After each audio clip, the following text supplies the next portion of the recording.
A Canadian kid was arrested in 2002 when he was 15 years old. He was picked up in Afghanistan. U.S. forces say that he confessed to throwing a grenade that killed a U.S. soldier. That kid, Omar Khadr, claims that he confessed to no such thing. He says that anything he said like that was forcibly extracted from him, and it therefore can't be used against him. This past week, at a military tribunal at Guantanamo, the man who was the first U.S. military officer to interrogate this kid after his arrest back in 2002 testified as a witness, and he made a really remarkable admission.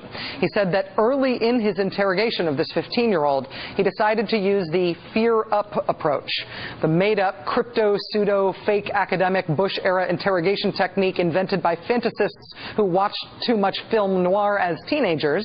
The basic idea was to make prisoners so scared that they would talk.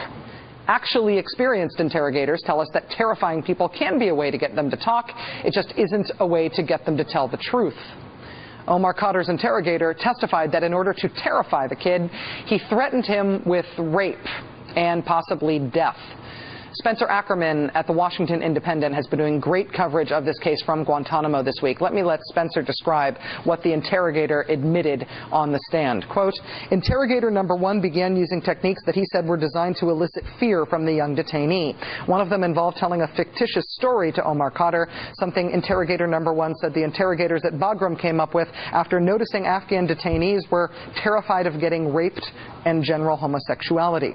According to the story, a poor little 20-year-old kid found to be lying to interrogators was sent to a U.S. prison where four big black guys and big Nazis eye up the fictitious detainee, and the black inmates rape him in a shower, a brutalization that proves to be fatal.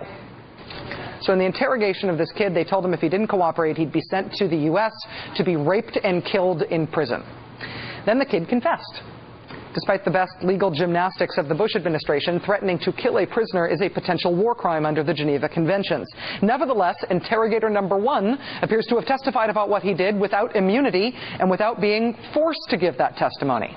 Now, this was a pretrial hearing about the admissibility of the evidence of this against this Canadian kid, Omar Khadr. He has been in prison for 8 years already. He's now 23 years old.